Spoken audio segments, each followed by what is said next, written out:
Halo pemirsa, bergabung kembali di channel saya. Mari kita lanjut untuk mengawal kasus ibu dan anak di Subang yang sepertinya sudah mendekati babak-babak akhir untuk diumumkan siapa dalang dan pelakunya. Yang kemarin sudah saya prediksi untuk Danu, bagaimana kondisinya dan hasil dari pemeriksaan di hari kemarin dan hari ini. Sebenarnya Danu ini kan satu tim dengan Yoris. Kalau dipikir-pikir, pastinya apa yang diomongkan Danu dalam pemeriksaan itu tentunya juga akan menguntungkan posisi Yoris. Karena di sini mereka ini satu tim, ya. Tentunya ada keterkaitan di sini. Tapi apakah demikian? Mari kita ungkap di sini. Namun sebelumnya, mari kita flashback ke belakang, di mana Yoris dan Pak Yosef ini berbeda tim, berbeda pengacara, dan masing-masing akhirnya kita berpendapat ada dua kubu dalam kasus ibu dan anak ini, kubunya Pak Yosef dan kubunya Yoris. Namun yang membuat kita tanda tanya, setelah Danu ini menghadapi posisi yang sulit dikarenakan ada DNA-nya dan sidik jarinya di TKP, si Yoris ini malah menjadi satu tim dengan Danu. Tentunya kalau kita pikir secara logika, ini akan bisa membuat opini publik untuk mengatakan, wah ini ada kaitan, ada sekongkolan ini Yoris dengan Danu ini, pastinya seperti itu. Itu pikiran asumsi dari publik pasti seperti itu. Kalau dinalar, seharusnya kan Yoris ini memiliki tim berbeda dengan Danu seandainya tidak ada keterkaitan. Apalagi Danu ini sudah ada bukti di TKP. Tentunya si Yoris ini sebagai anak dari ibu dan adiknya yang jadi korban, pastinya ada rasa kekesalan, kebencian kepada si Danu. Karena ternyata si Danu ini ada bukti di TKP. Makanya seharusnya seperti itu loh ya, logikanya seperti itu.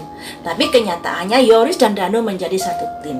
Apakah Yoris yakin kalau Danu tidak ada keterlibatan di sini, makanya dia bersedia satu tim dengan Danu? Ataukah mereka ini memang ada kaitannya dari semula?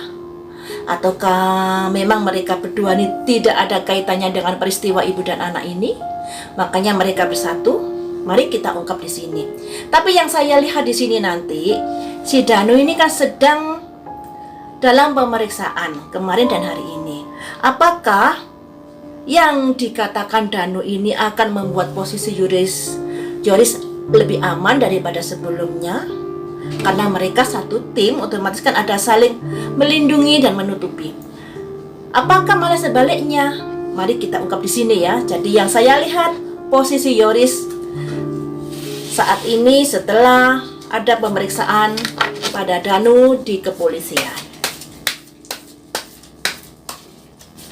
Saya ingatkan sekali lagi, ini prediksi. Prediksi itu masih memperkirakan apa yang terjadi, bukan memastikan.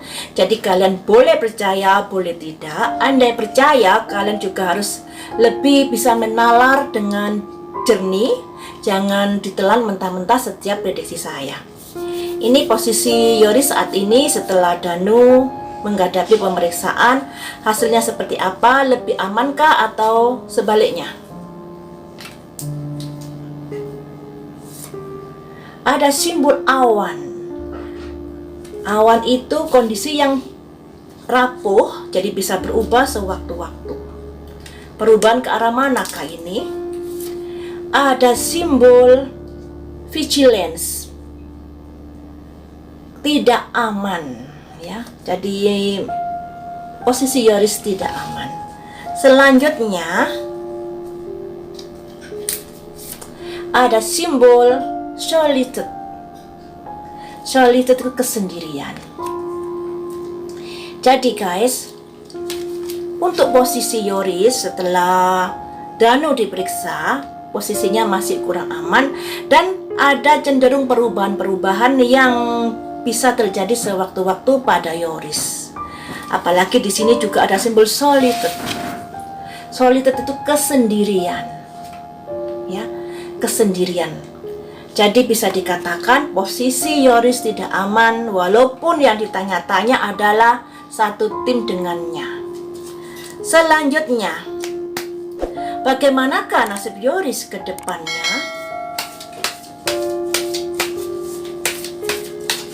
Saya kocok lagi ya. Ada simbol santuari, perlindungan. Yoris butuh perlindungan, Yoris butuh pengacara seperti itu ya. Tapi kan sudah didampingi pengacara untuk saat ini. Selanjutnya, ada simbol gunung meletus juga. Di kartunya Danu kemarin juga ada simbol gunung meletus. Di kartunya Yoris juga ada simbol gunung meletus. Apa yang selama ini dipendam akan bisa terungkap. Selanjutnya, ada simbol ebb and flow, pasang surut. Jadi seperti ini, posisi Yoris tidak aman untuk saat ini. Akan ada perubahan-perubahan yang bisa saja terjadi pada posisi Yoris. Kemudian Yoris kedepannya nasibnya bisa ada santuari, butuh perlindungan, butuh pendampingan. Dikarenakan ada simbol gunung meletus. Ada suatu kejadian yang mungkin bisa dianggap selama ini tenang-tenang saja, ibaratnya kan seperti itu gunung itu. Gunung yang kelihatan indah, kelihatan tenang, tapi gunung itu bisa membahayakan jika meletus ya. Kemudian di sini ada ebb and flow. Nasib yang masih belum bisa dipastikan. Ini untuk nasibnya Yoris ke depannya seperti ini. Mari kita intip tentang Pak Yosef ya. Bagaimanakah kondisi Pak Yosef posisinya saat ini setelah Danu diperiksa? Secara logika tentunya Danu diperiksa ini lebih cenderung menguntungkan dirinya, baik omongannya dan lain sebagainya, harusnya seperti itu, dan lebih cenderung memojokkan musuh bebuyutan, maksudnya rivalnya. Mari kita ungkap posisi Pak Yosef setelah ada pemeriksaan Danu ini. Apakah posisinya lebih menguntungkan lagi ataukah sebaliknya? Yang namanya memprediksi kasus hukum itu prediksinya pendek-pendek ya guys. Makanya saya kawal setiap hari agar kalian juga mengetahui perubahan-perubahan, perkembangan-perkembangan yang sudah terjadi versi prediksi tarot tentunya. Ini kondisi Pak Yosef saat ini. Posisinya saat ini seperti apa? Ada simbol movement, sebuah pergerakan. Pergerakan ke arah mana? Ada simbol celebration, merayakan guys, merayakan sukacita. Selanjutnya ada simbol berkomunikasi pada yang di atas ya. Bisa dikatakan posisi Pak Yosef ini lebih bagus daripada sebelumnya. Ada semacam pergerakan atau perubahan ke arah yang lebih bagus lagi daripada sebelumnya. Makanya di sini Pak Yosef ada kata, bisa dikatakan ucap syukur pada yang di atas ini ya. Karena sudah ada merayakan, misalnya sudah ada titik terang dalam permasalahan ini. Ini untuk Pak Yosef. Selanjutnya, nasib Pak Yosef ke depannya seperti apa? Ini kan posisinya kondisi saat ini. Dan posisi ini bisa berubah loh ya, berubah sewaktu-waktu ketika ada perubahan baru dalam proses perjalanan peristiwa kasus Subang ini. Nasib Pak Yosef ke depannya ada simbol komplit, permasalahan yang komplit. Permasalahan yang seperti apa membuat jadi komplit ini?